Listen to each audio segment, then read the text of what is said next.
el mercado emprendedor no le prestaba tanta atención. La realidad que nos ha pasado un montón de veces que, se fue la persona que era mi socia y ahora fíjate ya el vesting y con qué se queda, con qué se va, qué tengo que negociar. O sea, la realidad es que, y nos ha pasado también que mucha gente no lo ha firmado, entonces se me fue y se fue con todo. ¿No? Al final del día el vesting es un esquema de protección para los fundadores entre sí, para el proyecto con los inversores, para los inversores entre sí, para toda la comunidad que participe de ese proyecto, para que al final del día todos los que estén en el cap table de ese proyecto estén aportando valor.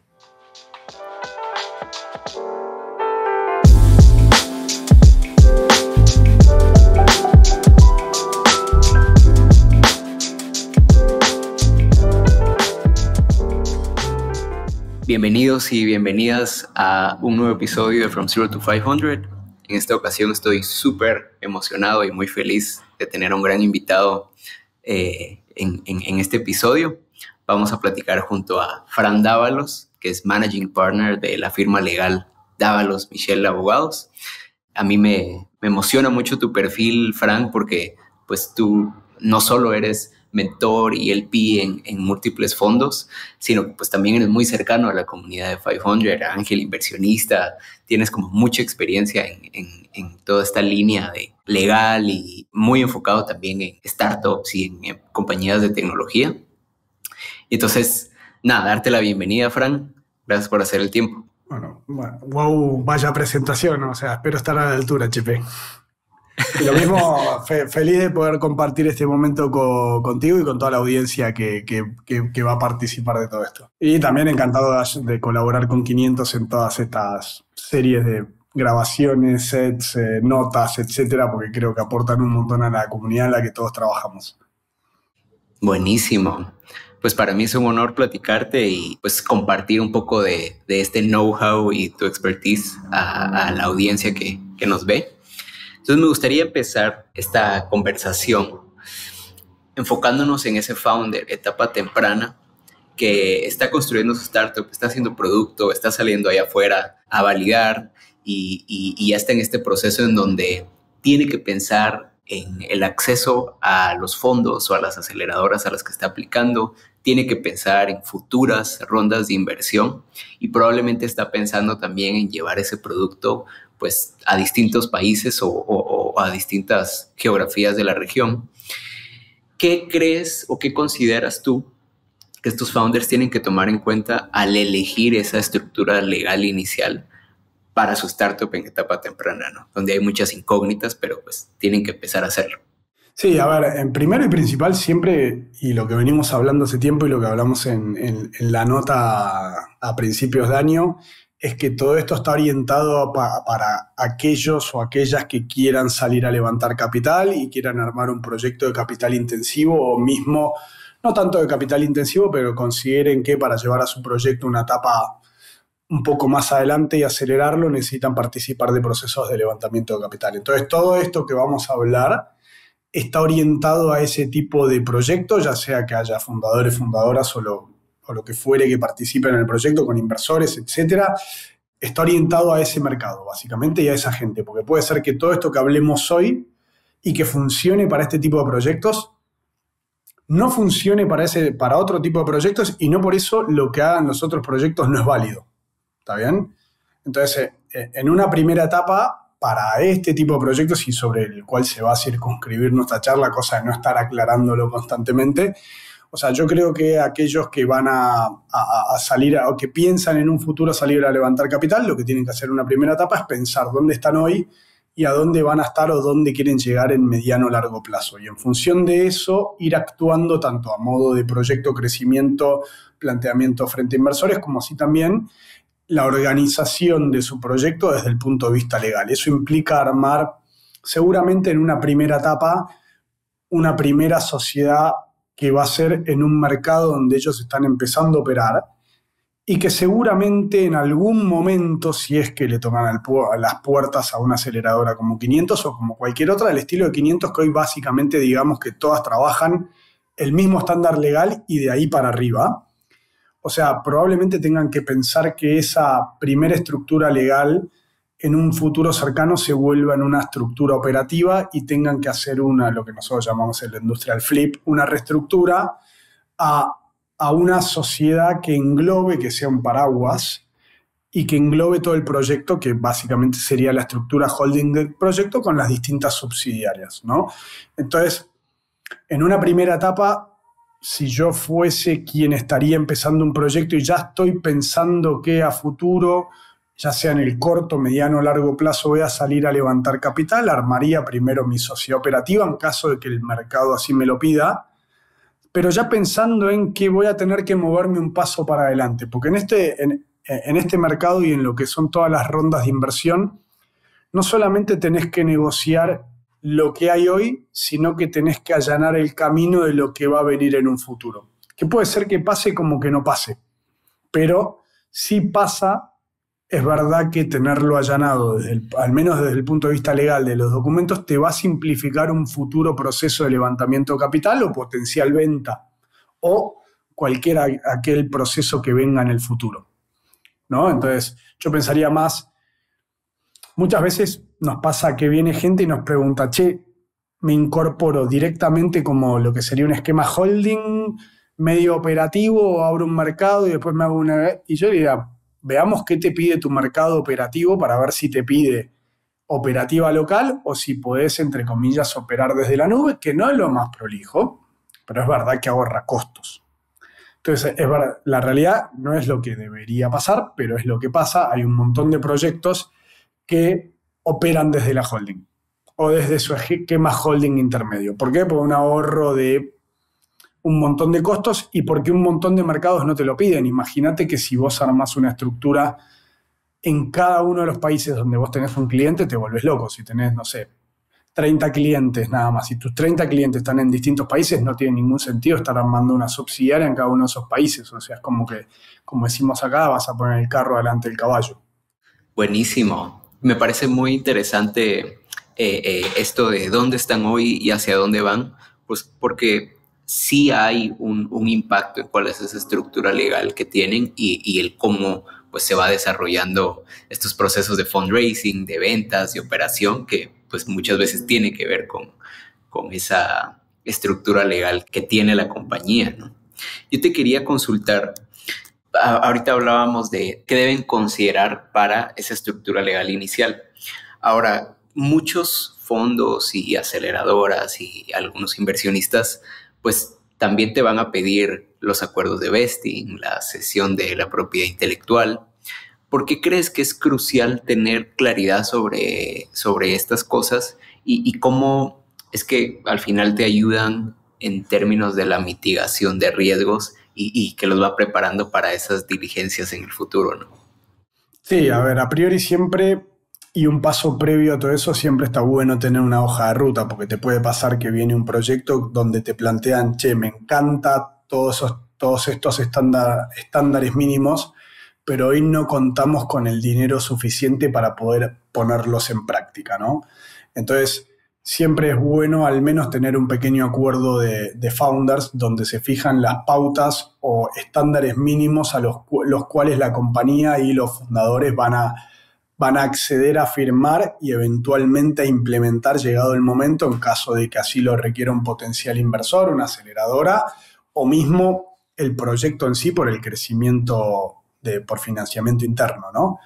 Entonces, yendo a eso, yo creo, y nosotros entendemos y es lo que tratamos de volcar al mercado y enseñarle a la gente con la que trabajamos, es que aquellos estándares que hoy son mínimos, pero que, por ejemplo, gente como ustedes ha pregonado a lo largo del tiempo y fueron de las primeras aceleradoras en la región que lo reclamaba, que lo pedían, no lo reclamaban, lo pedían como requisito para inversión, son... Mostrame que los fundadores son los dueños del proyecto, que tienen un acuerdo de vesting, que ahora vamos a explicar qué es acuerdo de vesting, porque parece una palabra muy whoop, pero en realidad tiene una finalidad bastante simple y obvia, como así también los acuerdos de propiedad intelectual, y mismo demostrar si eventualmente tenés un esquema holding, que el esquema holding es la dueña de la subsidiaria, si es que existen, que al final del día es donde se desarrolla el negocio del proyecto, porque vos podés tener una sociedad holding donde está la relación entre los fundadores, el equity, todo lo que te puedas imaginar, advisor, empleados con acciones, inversores. Sin embargo, de nada somos dueños si el negocio se desarrolla a través de una sociedad operativa y la holding no tiene ningún derecho sobre la misma, ¿no? Entonces, si querés, vamos por partes. Yo lo que separaría primero es, uno, demostrar que quienes dicen ser dueños del proyecto son los dueños del proyecto, ¿no? Entonces, uno acredita eso mediante mostrando que son los dueños o las dueñas de las acciones, units, dependiendo del tipo societario que usa. Acá lo hablamos para todos en general.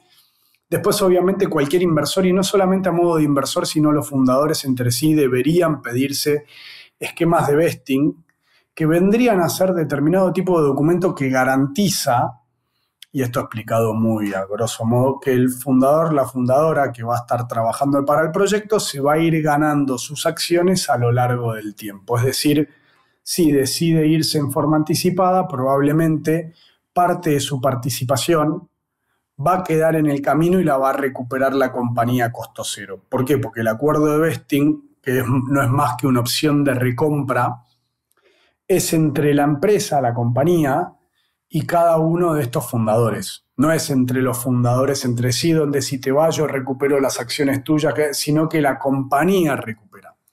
Lo que pasa es que hay una diferencia sustancial entre aplicar el vesting en forma previa a la conversión de todos los documentos convertibles, como aplicar un esquema de vesting o la opción de recompra, con posterioridad a la conversión. Si lo aplicamos con anterioridad, si yo saco de circulación las acciones de determinado fundador, o sea, los que se quedan van a ganar, los que tienen acciones, mientras tanto los inversores siguen con sus documentos convertibles. En caso que hubiese ocurrido la conversión de los documentos convertibles, si aplicamos un esquema de vesting y la opción de recompra porque algún fundadora se fue en una etapa más temprana, probablemente, y lo que va a pasar es que todos crezcan en forma proporcional. Entonces siempre hay estrategias de cap table, etc. Pero bueno, a ver, yo creo que si hablamos de vesting, para mí es un punto sustancial que antes estaba bastante minimizado y el mercado, no el mercado tanto inversor, sino el mercado emprendedor, no le prestaba tanta atención. La realidad que nos ha pasado un montón de veces que, se fue la persona que era mi socia y ahora fíjate ya el vesting y con qué se queda, con qué se va, qué tengo que negociar. O sea, la realidad es que, y nos ha pasado también que mucha gente no lo ha firmado, entonces se me fue y se fue con todo, ¿no? Al final del día el vesting es un esquema de protección para los fundadores entre sí, para el proyecto con los inversores, para los inversores entre sí, para toda la comunidad que participe de ese proyecto, para que al final del día todos los que estén en el cap table de ese proyecto estén aportando valor. Porque generalmente cuando se va alguien con acciones de un proyecto puede llegar a generar determinado tipo de daño, grande, chico, etcétera, o no diría daño, pero probablemente algún tipo de red flag o yellow flag para un potencial due diligence y un futuro inversor, donde determina que hay una parte del valor de la compañía que está asignado a una persona que ya no está aportando nada a esa compañía, entonces sería mejor recuperarlo y distribuirlo entre las personas que hoy aportan valor o que lo puedan aportar en el futuro. Eso no quiere decir que esté bien que te saquen todo lo que sí aportaste, ¿entendés? O sea, no es que nunca aportaste valor, pero sí está bueno el esquema de vesting porque protege y hace que aquellos que tienen que aportar trabajo se tengan que quedar X cantidad de tiempo determinado para ganarse el 100% o aquel porcentaje que les corresponda de la participación que finalmente terminaron acordando. El esquema típico de vesting es a 4 años, donde el primer año no vestías nada. Al vencimiento del primer año vestías el 25% de tu participación y después durante los restantes 3 años vas vesteando mensualmente, cosa de llegar al vencimiento del 4º año con el 100% de tu participación vesteada. Eso no quita que en el futuro, si es que entran en una ronda de inversión más grande, venga un nuevo inversor y diga, está buenísimo todo lo que pasó con el vesting, pero por favor les pido que renegociemos un nuevo vesting, seguramente no sea sobre el 100% de la participación ya vesteada, pero hemos visto casos de hasta el 75% sujetándolo a un nuevo vesting de 4 años. Al final del día terminás trabajando al menos 8 años para tu proyecto para tener todo vesteado Y eso tampoco quita que frente a un escenario de una futura ronda no te vuelva a pasar lo mismo. O mismo frente a un incremento de tu participación por participación en un stock option plan, etc., ¿no? Eso sería con relación al vesting, que me parece que es un instrumento adecuado hoy, ¿no? Sobre todo teniendo en cuenta todo lo que pasó el año pasado en el 2023, donde el mercado cambió muchísimo, las valuaciones cayeron, se fueron limpiando algunos proyectos, founders que salieron, ¿viste? Donde no había tanto dinero o inversión tan rápida como lo hubo en el 2021 y 2022. Entonces, el año pasado, muchos founders, fundadoras han salido de proyectos y se han aplicado estas opciones de recompra o documentos de vesting que aplicaban sobre estas personas. Está buenísimo. El otro punto interesante de esta sección es también el tema de la cesión de la propiedad intelectual, ¿no? ¿Cómo piensas alrededor de eso y qué crees que como founder etapa temprana, pues, que está desarrollando software y está haciendo, pues, producto tecnológico, qué tienen que tomar en cuenta respecto a la propiedad intelectual? Sí, a ver, a priori lo mencionamos como un punto muy relevante y parece que es muy complicado, pero es más complicada la consecuencia que la implementación. ¿Está bien? Porque pareciera que cuando hablamos de propiedad intelectual estamos hablando de todo un rollo y en realidad es algo, a mi modo de ver, un poco más chico. Lo que pasa es que si no está bien implementado se vuelve un problema gigante. ¿Ok? Entonces, para que todos tengamos en cuenta, al trabajar sobre proyectos de tecnología, lo que buscan los potenciales inversores, compradores y distintos stakeholders de un proyecto es garantizarse de que efectivamente el proyecto es dueño de lo que dice que es dueño. En este caso, un código, una plataforma, un diseño, etc. Y eso vendría a ser lo que nosotros consideramos la propiedad intelectual.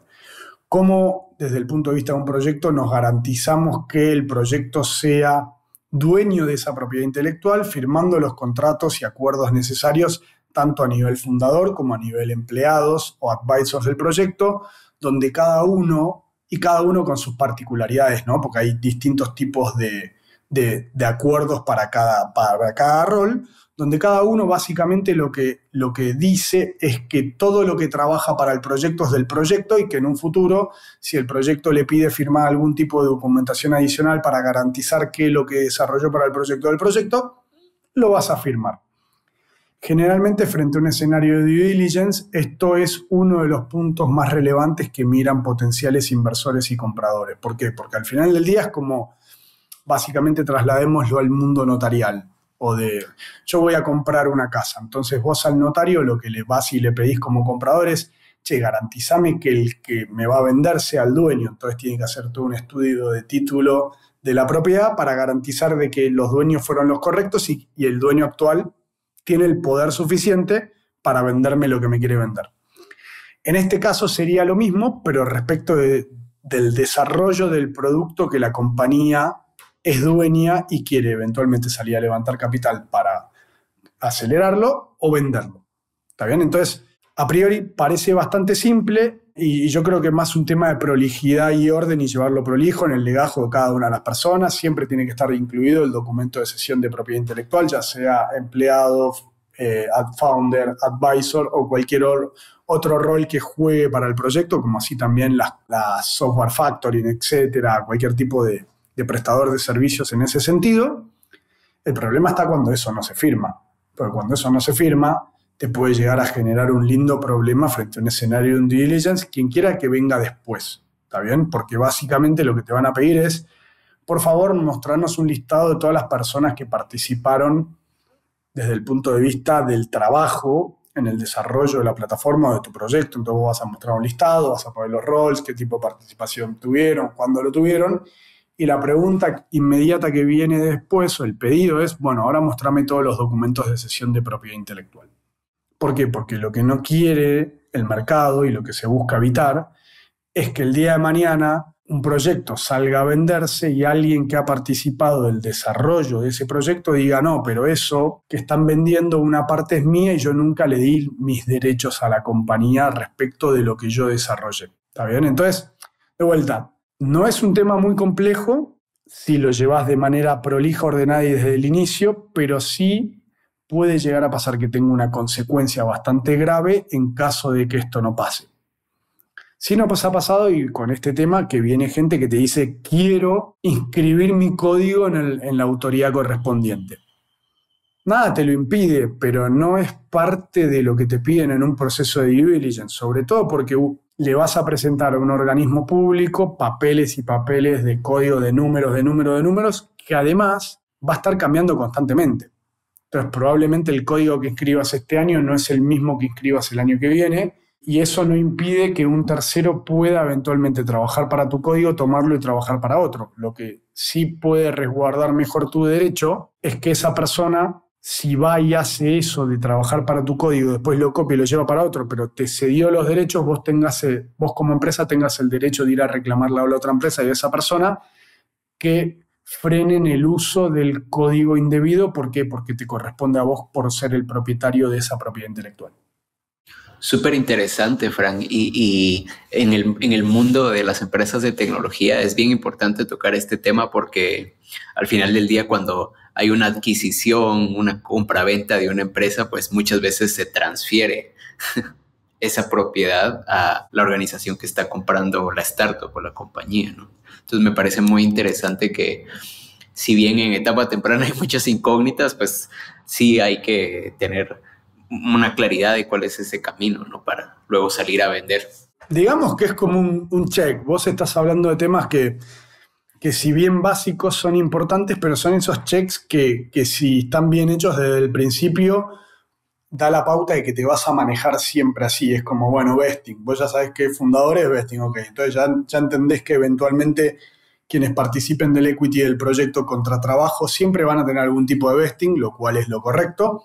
Si vos ves que se firmaron desde una primera etapa los documentos de cesión de propiedad intelectual correspondientes a los distintos niveles, siempre vas a entender que esas compañías se van a manejar dentro de esos estándares. El problema está cuando tenés que salir a buscar fundadores que ya se fueron, que no tienen vesting, que le tenés que pedir las acciones porque los tenés que convencer, porque hay un agujero en el cap table, que un CTO que trabajó, que ya se fue, no te firmó el documento de propiedad intelectual. Y siempre es mucho más fácil esos documentos firmarlos antes de entregar las cosas, antes de pagar, que después cuando la persona ya se fue, porque te dice, pero yo no te voy a ir a reclamar nada, ¿de qué me estás hablando? Pero sí, está buenísimo, pero ¿cómo le puedo asegurar yo a los inversores que me quieren invertir, al comprador que me quiere, que vos con tu palabra está perfecto?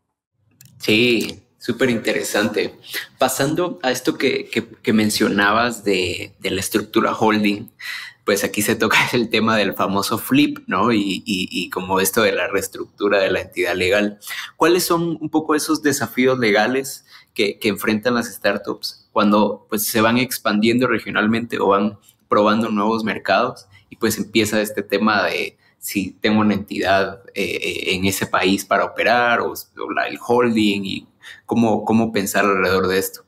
Sí, yo creo que a priori hoy se está de alguna manera simplificando un poquito más este tipo de procesos porque ya hasta quienes empiezan un proyecto de tecnología en una etapa temprana y frente a una sociedad de determinado país que después se vuelve operativa, ya no está desconocido el nombre de documento convertible, safe, vesting, ya es algo que suena hasta en una etapa extremadamente temprana, a diferencia de lo que veíamos hace unos años donde tenías que hacer un flip o una reestructura de una compañía operativa a un esquema holding y tenías 4 founders más 20 inversores, los 20 inversores con equity, distintas valuaciones o precios por acción por cada inversor, lo cual implicaba una reestructura. Parecía que hacías una reestructura de una multinacional y era una startup que había levantado 300.000, 400.000 aproximadamente, que no es un monto chico, pero tenías que trabajar como si fuese una multinacional por la complejidad que te generaba los documentos utilizados para inversores en etapa temprana, ¿no? Entonces, yo creo que hoy el mercado está bastante más sofisticado que antes y ya en una etapa temprana ya se va allanando el camino para que este tipo de reestructuras se hagan de manera más dinámica, más simples y que no requieran tanto análisis corporativo y fiscal para poder avanzar, porque antes era realmente un rollo bastante complejo. ¿Está bien? Nosotros nos aparta. Y después tenías que, obviamente, conversar con aquel inversor que antes eran ángeles de la vieja guardia, diría yo, que les gusta tener las acciones sobre el proyecto, porque de esa manera se sienten dueños, donde los tenías que de alguna manera convencer de que salgan de su país, se vayan a otro país, y que no solamente entreguen las acciones, sino que reciban un documento convertible porque iba a ser mejor para el desarrollo del proyecto, levantar capital y todo lo que viene después, ¿no? Entonces, teniendo en cuenta que hoy está más simple, o sea, también hay que determinar cuál va a ser el esquema holding que uno quiere tener. Hoy, la verdad que a nivel Latinoamérica tampoco es rocket science y está por todos lados, que los dos esquemas holdings que compiten prácticamente serían la Corp americana contra el sándwich de Caimán LLC. Cada uno tiene sus costos, tiene sus pros y tiene sus contras, ¿no? Yo no creo que uno sea mejor que el otro, sino que va a depender del tipo de proyecto y hacia dónde va cada uno y dónde piensa vivir y qué es lo que quiere para su proyecto para poder determinar, al menos a hoy, a determinar una fecha de corte, qué es lo mejor, que también esas cosas pueden cambiar en el futuro. O sea, sí es verdad que hoy, y no digo que sea lo correcto, sino que es lo que pasa, la gran mayoría de los proyectos de Latinoamérica eligen irse a una LLC como una primera etapa para después llegar a una etapa más final de enmarcarse en una corp o en una compañía de Caimán o eventualmente BVI, dependiendo de lo que te pida tu inversor. ¿Por qué? Porque si uno llega a su esquema holding final en una etapa muy temprana, después es muy caro modificarlo, salirse e irse al otro. Eso no quiere decir que la LLC sea el vehículo indicado para hacer una holding final, sino uno ve que la gran mayoría de los nombres, tratándose de una compañía, que la LLC forma parte del esquema holding de Caimán, o sea, es un intermediate holding, ¿no? Que, bueno, por temas de Latinoamérica, después muchas veces ese intermediate holding se vuelve un poquito operativa, digámoslo, desde el punto de vista del invoicing, contractors, cuenta americana, tengo una pasarela de pago que me es bastante simple cobrar con tarjeta de crédito a través de toda Latinoamérica y todo eso. Pero bueno, nosotros generalmente en el análisis que hacemos respecto de la elección del esquema holding desde el punto de vista corporativo, y si es que aquellos que lo quieren desde el punto de vista fiscal lo hacemos un análisis pormenorizado con los founders teniendo en cuenta a dónde quieren ir, a qué inversores le van a tocar la puerta, qué tipo de complejidades entienden o retos van a encontrar en el futuro frente al levantamiento de capital, y más o menos ahí vamos viendo y decidiendo conjuntamente con ellos o poniéndole arriba de la mesa las distintas posibilidades y los porqués de cada una de esas posibilidades. O sea, yo no creo que exista un solo esquema que sea el eficiente para todos, sino que obviamente tengo mi inclinación hacia alguno más que el otro, pero no por eso no quiere decir que el otro no funcione bien o no sea el adecuado para determinado tipo de proyecto. Me gusta. Y es bien interesante ese cuestionamiento, porque al final del día es cierto que esos pros y esos cons, pues hay que tomarlos en cuenta y saber qué es lo que más conviene dependiendo del tipo de proyecto que cada quien está construyendo, y no necesariamente hay una fórmula que funciona para todas las startups, ¿no? No, y probablemente, ¿qué es lo que pasa? Uno piensa en el esquema final ideal, pero si pensás en el esquema final ideal y el costo que ello implica, te quedás sin proyecto en el medio. Entonces, capaz tengas que jugar con la posibilidad de que es la alternativa que tuviste hoy arriba de la mano, a la cual vos podías pagar, que no siendo la ideal, era buena. O sea, hace poco una persona vino y me dijo, mejor hecho que perfecto. Yo soy más perfeccionista, ¿no? Pero de alguna manera, cuando me lo dijo, lo entendí. Es como que, pero si no lo tengo hecho, no puedo no sé de qué me estás hablando para todo lo que viene, porque no tengo nada. Sí, totalmente. Tocaste un tema bien interesante que es lo de poder, pues, tener los recursos para seguir avanzando, ¿no? Considerando que en etapas tempranas definitivamente las startups tienen recursos limitados y tienen que avanzar con lo que tienen, ¿cómo pueden los founders, pues, manejar eficazmente los estándares legales y financieros? Y del otro lado, tomando en cuenta que pues hay muchas incógnitas, están iniciando y pues hay mucho foco hacia producto y salir a vender.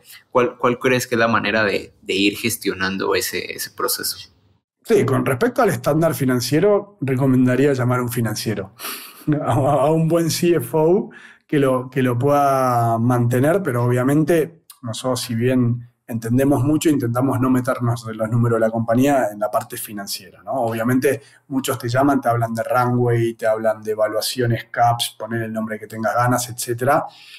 Pero sí, nosotros intentamos trabajar con proyectos que van desde una etapa muy temprana hasta proyectos bastante grandes e intentamos adecuarnos a las necesidades de cada uno y mismo entendemos aquellos que te dicen, pero hoy no cuento ni con la plata ni para hacer lo mínimo y necesario. Y obviamente ahí nos ajustamos como para poder, al menos como te decía, firmar ese acuerdo de founders, hoja de ruta, diciendo en la medida que se cumplan determinado tipo de condiciones, vamos a hacer esto, esto y esto, ¿entendés? Es como yo les diría y les recomendaría a todos que al menos hagan el mínimo de un acuerdo de founders para poder regular a la compañía, regularse entre ustedes respecto del funcionamiento y de lo que va a venir, cosa de que si en algún momento pasa y dan en la tecla con el inversor adecuado para su proyecto, ya al menos tengan esa hoja de ruta y el camino ya allanado para sentarse a hacer eso que ya acordaron que iban a hacer. No vaya a ser que cuando les toque hacerlo alguien diga, no, yo mejor de esto prefiero no, me parece muy complicado, siento que el esquema de vesting es venir a sacarme lo que yo ya me gané. Cada uno tiene su visión y no por eso cerrada. Pero por eso, dentro del marco de todo este mercado, y que son estándares que piden las aceleradoras, que es por donde generalmente se empieza, porque el ángel muchas veces no pide tanto esto, sino confía más en que el dinero va a estar orientado al producto, y si el producto va bien, todo el resto viene solo después, ¿no?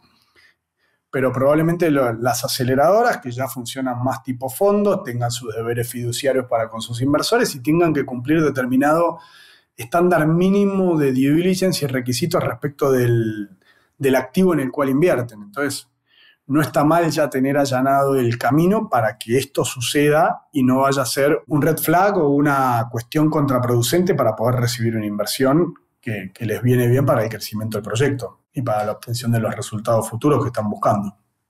Buenísimo. Me parece súper acertado porque al final del día, aunque hayan recursos limitados, pues hay buenas prácticas para poder ir avanzando y definitivamente el acuerdo entre founders pues es como el producto mínimo viable de estas estructuras o de estos documentos legales que se van construyendo, ¿no? Bueno, Frank, ya me queda poco tiempo, entonces la última pregunta que te quería hacer es ¿qué impacto dirías que tiene una estructura legal sólida y bien establecida en las primeras etapas del negocio, cuando estos founders están allá afuera buscando inversión y buscando cómo financiarse, pero también construir producto, crecer? ¿Qué impacto llega a tener o cómo influye la atracción de inversionistas el tener esta claridad de la estructura legal? Sí, yo creo que primero, viéndolo desde el inversionista, cuando cae en una etapa temprana, el inversor en sí no se sorprende si lo que se encuentra no es lo que esperaba desde el punto de vista legal, sino que dice, bueno, puede pasar, ¿por qué? Porque la empresa no contaba con los recursos o no contactó a una persona con las capacidades suficientes o que conozca lo suficientemente este mercado para poder orientarlo de la manera correcta. Entonces, en una primera, o sea, a mí lo que hemos visto a lo largo del tiempo es que los inversores en etapa temprana no se sorprenden de que las cosas vengan mal. Sí les gusta que lo solucionen bajo estos estándares. Eso no quiere decir que si vos ya lo hiciste relativamente bien bajo este tipo de estándares para tocarle la puerta a este tipo de inversores, no te allan el camino y hasta mismo te solucione temas de tiempo, complejidad, negociación, etcétera. ¿Por qué? Porque mismo le pasa a ustedes. Ustedes deben invertir en X cantidad de proyectos al año. Antes invertían en muchos más, fueron cambiando su modalidad de inversión, ahora invierten más seguido, pero capaz menos que en todos los batch, bla, bla. No es lo mismo que te venga una compañía que ya tiene su holding, su subsidiaria, esquema de vesting, cuenta bancaria en Estados Unidos, relacionamiento entre holding y subsidiaria, vesting, cesión de propiedad intelectual, a que te venga uno que te diga, no, mi mamá y yo somos los dueños de la compañía operativa y hay que armar todo el show de alguna manera. O sea, no quiere decir que no se pueda solucionar, pero obviamente vas a tener una cuestión de tiempos, ¿está bien? y probablemente, y time is money, y generalmente este tipo de proyectos, cuando eligen levantar capital, o sea, están más apretados financieramente, están más surgidos de capital. Entonces, en este caso, muchas veces el tiempo les juega a su favor. Después, obviamente, todo tiene solución y es raro que un inversor de una etapa temprana decida no invertir en una startup porque no está del todo bien organizada. ¿Está bien? Esa es la realidad. Pero te allana un montón y mismo te muestra como alguien un poco más sofisticado frente a tus inversores porque te tomaste el trabajo de más o menos satisfacer las necesidades y sabes qué tipo. Es como que yo lo escucho muchas veces de los founders donde dicen, che, cuando vas a picharle a determinado tipo de inversor, estudialo antes y sabele qué le gusta, dónde está orientado, mostrarle lo que le puede llegar a gustar de la compañía, etc. En este caso es lo mismo, ¿no? Es como, che, yo te estoy yendo a tocar la puerta. Muchas veces no lo hice porque no tuve la necesidad y no tenía el dinero, lo cual es totalmente lógico. Pero si contás con un poco de dinero y sabés que le vas a ir a tocar la puerta y sabés que probablemente te puedan llegar a decir que sí, no está mal tenerlo, ¿no? Entonces, en una etapa temprana, no creo que te digan que no, pero te va a ahorrar tiempo. En etapas posteriores, lo más probable es que algo mal armado te pueda tirar abajo una ronda de inversión, cuando te salís de lo habitual. Porque cuanto más grande es y más para el costado te fuiste de lo estándar, más difícil es esa reestructura. Y tengamos en cuenta que los fondos a inversores ángeles tienen un montón de carpetas arriba del escritorio y cuando ven algo raro dicen, no, mejor este no me meto porque mira esto, red flag, mejor no, pasamos al siguiente. Muy interesante y me encanta cuando mencionas el tema del tiempo y el nivel de sofisticación, pues porque al final del día el proyecto, pues los tiempos son importantes, ¿no? O sea, la velocidad con la que se puede avanzar es vital y el nivel de sofisticación pues sí te aumenta las probabilidades de éxito, ¿no? Esto que dices de los inversionistas, pues están viendo cientos o miles de oportunidades mes a mes y también hay una inclinación hacia los proyectos que pues muestran ese nivel de sofisticación, ¿no? Que de nuevo, en una etapa temprana nadie está esperando que esté todo perfecto y... No, pero yo creo que, si me preguntas a mí, si vos mostrás que sos ordenado en un área de tu compañía, también lo más probable es que lo seas en muchas. O sea, eso se va a traspolar a toda la compañía. Eso no quiere decir a la inversa, que si sos desordenado en una parte o no lo hiciste del todo prolijo, seas desprolijo en todo, Pero lo más probable es que si fuiste ordenado desde un primer momento en todo, seas ordenado en todas las grandes partes de la compañía. Totalmente de acuerdo. Súper, pues se nos acabó el tiempo, Fran. Llegamos al final de este episodio. Para mí, pues ha sido un honor platicar contigo. Yo te quiero agradecer de nuevo por compartir tu know-how y tu expertise con la audiencia. Espero que te la hayas pasado bien en la conversación. Sí, me tomé todo el café. Buenísimo. Y pues nada, para todos los founders que nos escuchan, si te gustó este contenido, pues recuerda suscribirte, darle a la campanita para estar al tanto de todo lo que subimos y pues, nos vemos en el próximo episodio. Dale, bueno, un gusto y felicitaciones a toda la comunidad de 500.